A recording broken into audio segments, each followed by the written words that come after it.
Once upon a time, upon a Christmas Eve, old Scrooge sat busy in his counting house. Merry Christmas, Uncle. It was the voice of Scrooge's nephew. Bah, humbug. Christmas a humbug, Uncle? Don't you mean that, I'm sure? I do. Out upon Merry Christmas. If I had my will, every idiot who goes about with Merry Christmas on his lips should be boiled in his own pudding. He should! Uncle! Nephew, keep Christmas in your own way and let me keep it in mine. Keep it, but you don't keep it. Let me leave it alone then. Much good may it do you. Much good it has ever done you. I've always thought of Christmas time as a good time. A kind, forgiving, charitable, pleasant time. And therefore, Uncle, though it has never put a scrap of gold or silver in my pocket, I believe it has done me good, and will do me good. And I say, God bless it. Good afternoon. And I'll keep my Christmas humor to the lace. So, Merry Christmas, Uncle. Good afternoon. And a Happy New Year. Good afternoon. His nephew left the room without an angry word, but the clerk, in letting Scrooge's nephew out, had let two other people in. This is the season of the year, Mr. Scrooge. We shall make some slight provision for the poor and destitute, who suffer greatly at the present time. A few of us are endeavoring to raise a fund to buy the poor some meat and drink and means of warmth. What shall I put you down for? Nothing. Wish to be anonymous? I wish to be left alone. Since you ask me what I wish, that is my answer. I don't merry myself at Christmas, and I can't afford to make idle people merry. I help support the prisons and the workhouses. They cost enough. And those who are badly off must go there. Many can go there and would rather die. If they had rather die, then they'd better do it. The hour of shutting up the counting house arrived. Scrooge took his melancholy dinner in his usual melancholy tavern and went home to bed. Now it is a fact that there was nothing at all particular about the knocker on the door of this house, except that it was very large. And yet Scrooge, having his key in the lock of the door, saw in the knocker not a knocker, but Marley's face. Marley's face, with a dismal light about it, like a bad lobster in a dark cellar. As Scrooge looked at this, it was its knocker again. He said, and closed the door with a bang. The sound resounded through the hall like thunder. Every room above and every cask in the wine merchant's cellars below appeared to have a separate peal of echoes of its own. Scrooge was not a man to be frightened by echoes. He fastened the door and walked across the hall, up the stairs. Up Scrooge went, not caring a button for it being very dark. Darkness is cheap, and Scrooge liked it. Quite satisfied, he closed his door and locked himself in. Double locked himself in, which was not his custom. Thus secured against surprise, he put on his dressing gown and slippers and his nightcap, and sat down before the very low fire to take his gruel. As he threw his head back in the chair, his glance happened upon a bell, a disused bell that hung in the room. It was with great astonishment and with a strange dread that as he looked, he saw this bell began to swing. Soon it rang out loudly, and so did every bell in the house. This was succeeded by a clanky noise deep down below, as if some person were dragging a heavy chain over the casks in the wine merchant's cellar.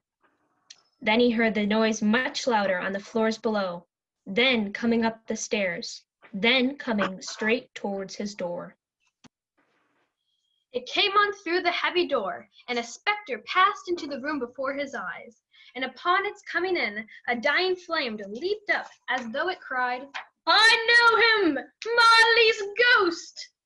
What do you want with me? Much. Who are you? Ask me who I was. Who were you then? In life, I was your partner, Jacob Marley. The ghost sat down on the opposite side of the fireplace, as if it were quite used to it. You don't believe me. I don't. Why do you doubt your senses? Because a little thing affects them. You might be an undigested bit of beef, a blot of mustard, a crumb of cheese, a fragment of an underdone potato. There's more of gravy than of grave about you, whatever you are. The spirit raised a frightful cry. Ooh! Mercy, dreadful apparition, why do you trouble me?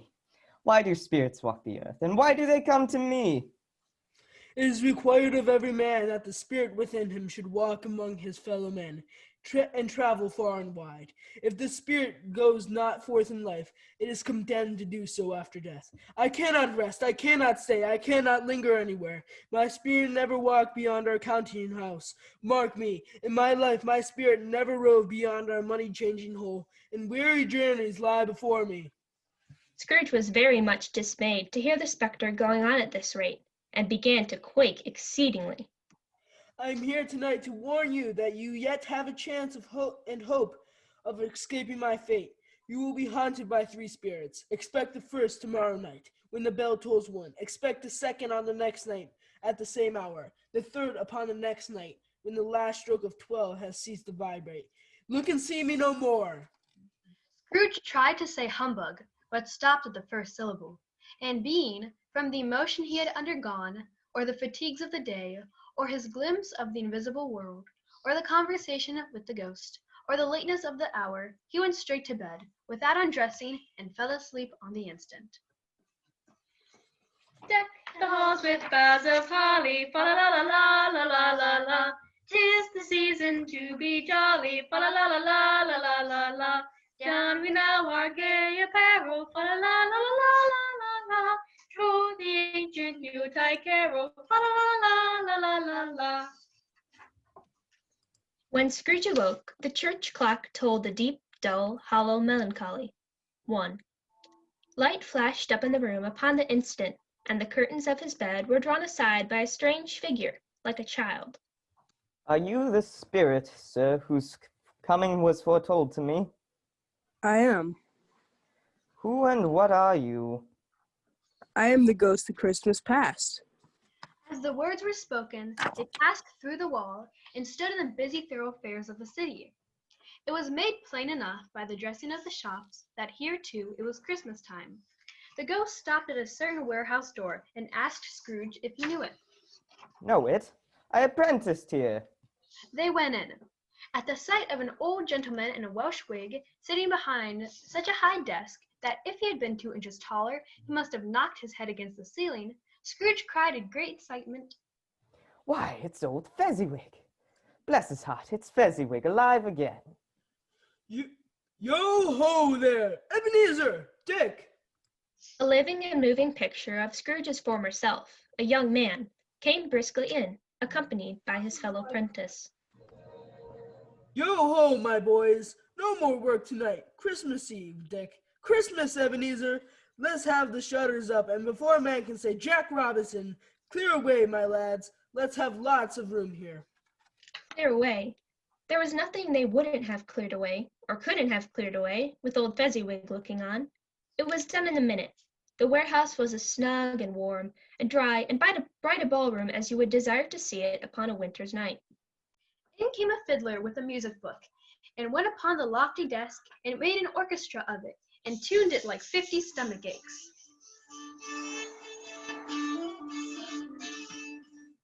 In came Mrs. Fezziwig, one vast smile. In came 3 Miss Fezziwigs, beaming and lovable. In they all came, one after another, some shyly, some boldly, some gracefully, some awkwardly, some pushing, some pulling. In all they came, anyhow and everyhow. Away they all went, 20 couples at once, hands half round, back again the other way, down the mill and up again, round and round, old top couples always turning up in the wrong place. When the clock struck 11, this ball broke up.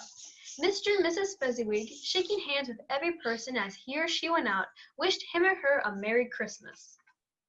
A small matter. Said the ghost. To make these silly folks so full of gratitude, he spent but a few pounds of your money, 3 or 4 perhaps. It is so much that he deserves this praise? It isn't that, spirit. He has the power to render us happy or unhappy, to make our service a pleasure or a toil. Say that his power lies in words and looks, in things impossible to add and count up. What then? The happiness he gives is quite as great as if it cost a fortune. Spirit, remove me from this place. Haunt me no longer. As he struggled with the spirit, he was conscious of being exhausted and overcome by an irresistible drowsiness, and further, of being in his own bedroom. He had barely time to reel to bed before he sank into a heavy sleep. It came upon the midnight clear, that glorious song of old, from angels bending near the earth to touch their harps of gold. Scrooge awoke in his bedroom. The walls and ceiling were hung with living green that looked a perfect robe.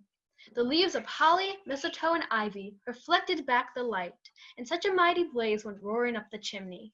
Heaped upon the floor, to form a kind of throne, were turkeys, geese, great joints of meat, pigs, long wreaths of sausages, minced pies, plum puddings, barrels of oysters, red-hot chestnuts, cherry-cheeked apples, juicy oranges, luscious pears, great bowls of punch, and immense 12th cakes. Upon this couch there sat a giant glorious to see, who bore a glowing torch. Come in, and know me better, man. I am the ghost of Christmas present. Look upon me. You have never seen the like of me before. Touch my robe. Scrooge did as he was told and held it fast. The room and its contents all vanished instantly, and they stood in the city streets upon a snowy Christmas morning.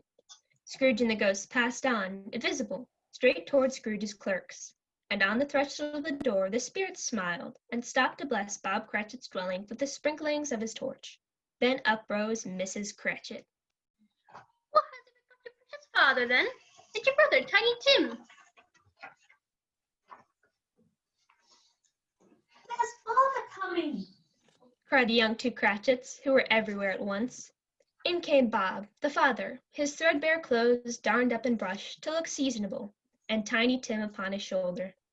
Alas for Tiny Tim, he bore a little crutch, and had limbs supported by an iron frame.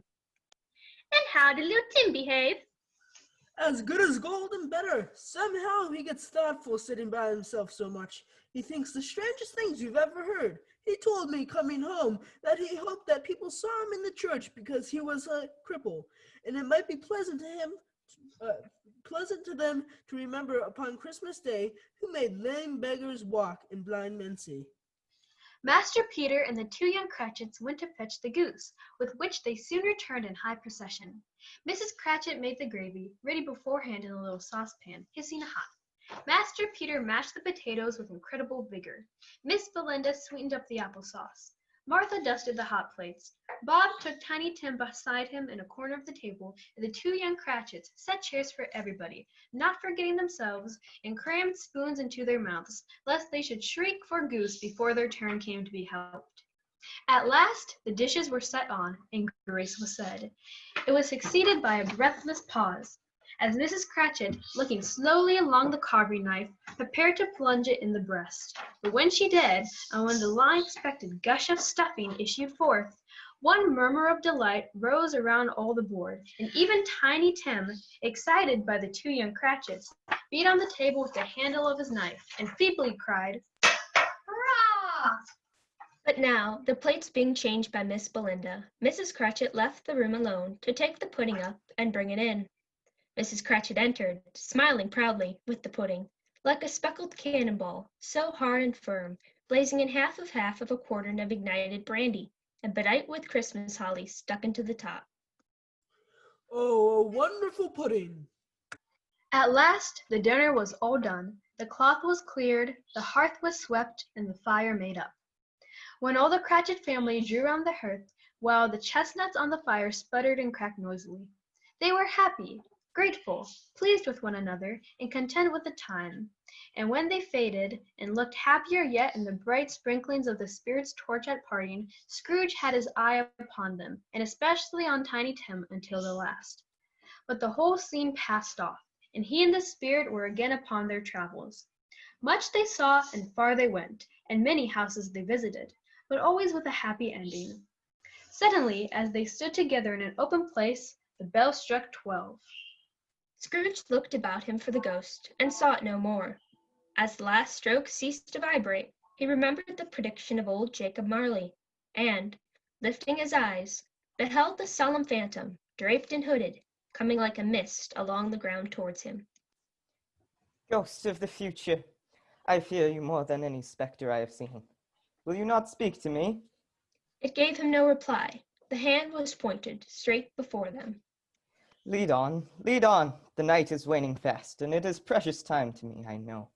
Lead on, spirit. They scarcely seemed to enter the city, for the city rather seemed to spring up about them. But there they were in the heart of it amongst the merchants.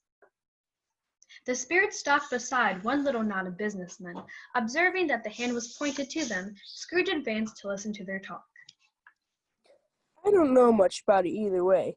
I only know he's dead. When did he die? Last night, I believe. What does he do with his money? I haven't heard. Company, perhaps. He hasn't left it to me. That's all I know.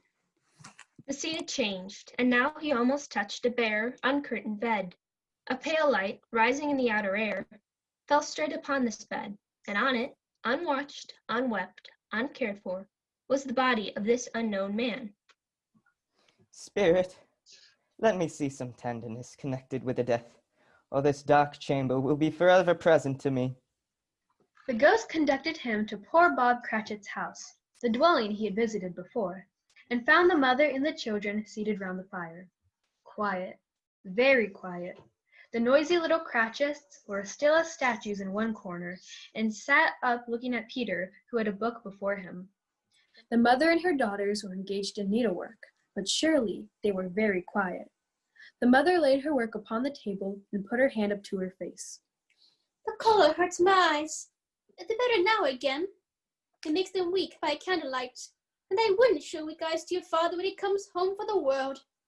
It must be near his time. Passive, rather, but I think he's walked a little slower than he used to these past evenings, Mother.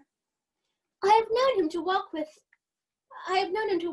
Tiny Tim upon his shoulder, very fast indeed. But he was very light to carry, and his father loved him so that it was no trouble. No trouble. And there's your father at the door. She hurried out to meet him, and Bob came in. His tea was ready for him, and they all tried who should help him to it the most. Then the two young Cratchits got upon his knees and laid each child a little cheek upon his face, as if they said, "Don't mind it, father, don't be grieved." Bob was very cheerful with them, and spoke pleasantly to all the family. He looked at the work upon the table, and praised Mrs. Cratchit and the girls. You went today then, Robert? Yes, my dear. I wish you could have gone. It would have done you good to see how green a place is. But you'll see it often. I promised him that I would walk there on Sunday. My little child. My little child. Spectre, something informs me that our parting moment is at hand. I know it, but I know not how. Tell me what man that was, with the covered face, whom we saw lying dead. The ghost of Christmas yet to come conveyed him to a dismal, wretched, ruinous churchyard. The spirit stood among the graves and pointed down to one. Scrooge crept toward it, trembling as he went, and, following the finger, read upon the stone of the neglected grave his own name, Ebenezer Scrooge. Am I that man who lay upon the bed? No, spirit. Oh, no, no, spirit. Hear me. I am not the man I was. I will not be the man I must have been. Why show me this if I am past all hope? Assure me that I may yet change these shadows you have shown me by an altered life. I will honor Christmas in my heart and try to keep it all the year. Oh, tell me I may sponge away the writing on that stone. Holding up his hands in one last prayer to have his fate reversed, he saw an alteration in the phantom's hood and dress. It shrunk, collapsed, and dwindled down into a bedpost. Yes, and the bedpost was his own. The bed was his own, and the room was his own. Best and happiest of all, the time before him was his own, to make amends in. He was checked in his transports by the churches ringing out the lustiest peals he had ever heard. Running to the window, he opened it and put out his head. No fog, no mist, no night. Clear, bright, stirring golden day. What's today? Cried Scrooge, calling down toward a boy in his Sunday clothes. Eh? What's today, my fine fellow? Day? Why, it's Christmas Day. It's Christmas Day. I haven't missed it. Hello, my fine fellow. Hello. Do you know the poulterers in the next street but one, at the corner? I sure hope I did. An intelligent boy, a remarkable boy. Do you know whether they've sold the prize turkey that was hanging up there? Not the little prize turkey, the big one? What, the one as big as me? What a delightful boy. It's a pleasure to talk to him. Yes, my buck. It's hanging there now. Is it? Go and buy it. Walker. No, I'm in earnest. Go and buy it and tell him to bring it here, that I may give them the direction where to take it. Come back with the man and I'll give you a shilling. Come back with him in less than 5 minutes and I'll give you half a crown. The boy was off like a shot. I'll send it to Bob Cratchit's. He shan't know who sends it. It's twice the size of Tiny Tim. Scrooge dressed himself all in his best, and at last got out into the streets. The people were by this time pouring forth, as he had seen them with the ghost of the Christmas present. And, walking with his hands behind him, Scrooge regarded everyone with a delightful smile. He looked so irresistibly pleasant, in a word, that 3 or 4 good-humored fellows said, Good morning, sir. A Merry Christmas to you. He was early at the office next morning. If only he could be there first and catch Bob Cratchit coming in late. The clock struck 9. No Bob. 1/4 past. No Bob. Bob was full 18 minutes and a half behind his time. Bob's hat was off before he opened the door. He was on his stool in a jiffy, driving away with his pen as if he were trying to overtake 9 o'clock. Hello, what do you mean by coming here at this time of day? I'm very sorry, sir. I'm behind my time. You are? Yes, I think you are. Step this way, if you please. Now I tell you what, my friend. I'm not going to stand for this sort of thing any longer. And therefore, I am about to raise your salary. Bob trembled. A Merry Christmas, Bob. Said Scrooge as he clapped him on the back. A Merry Christmas, Bob, my good fellow, than I've given you for many a year. I'll raise your salary and endeavor to assist your struggling family. Scrooge was better than his word. He did it all and infinitely more. And to Tiny Tim, who did not die, he was a second father. He became as good a friend, as good a master, as good as any man as the good old city knew, or any other good old city, town, or borough in the good old world. Some people laughed to see the alteration in him, but his own heart laughed, and that was quite enough for him. And it was always said of him that he knew how to keep Christmas well. May that truly be said of us, and all of us. And so, as Tiny Tim observed, God bless us, everyone. Merry Christmas!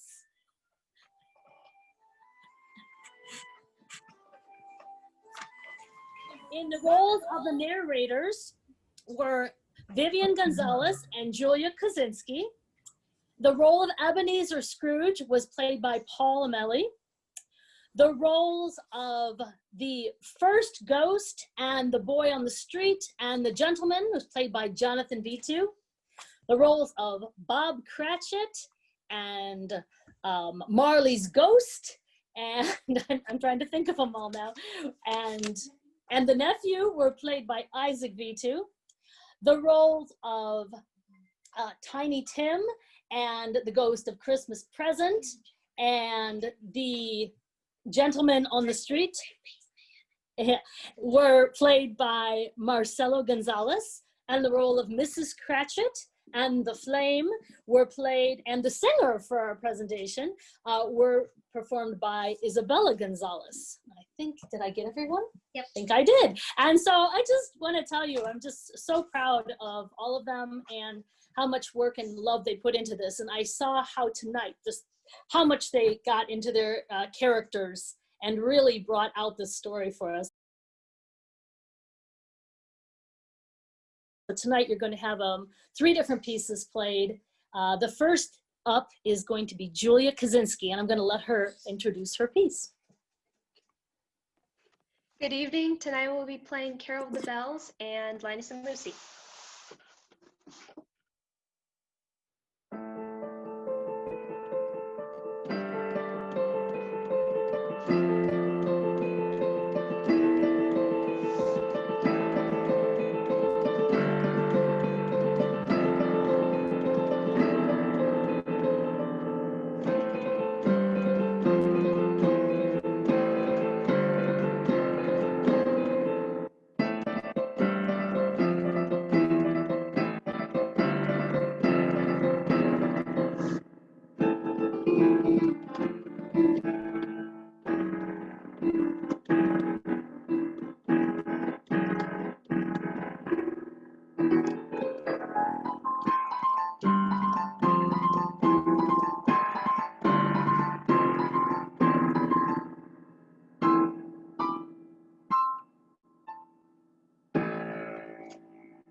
Yay! Bravo. All right. This evening, siblings and I will be playing Joy to the World.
And to conclude this evening, I shall now play for you Carol of the Bells.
So, all right, well, if anyone wants to unmute now, you're welcome to, and we can just say our greetings to each other before we go, and you can talk to the kids a bit. You can ask them any questions about their roles if you want. I want to say thank you to Lynn for all the hard work she did in organizing this. Julia looked forward to this event, and we're very grateful for you, Lynn. Oh, it's a pleasure. We have so much fun. Like, I just love working with these kids. They just bring so much to so much energy and youth, and I don't know, it was great. I second that, Laura. Thank you, Lynn. We have my dad over here My pleasure. today.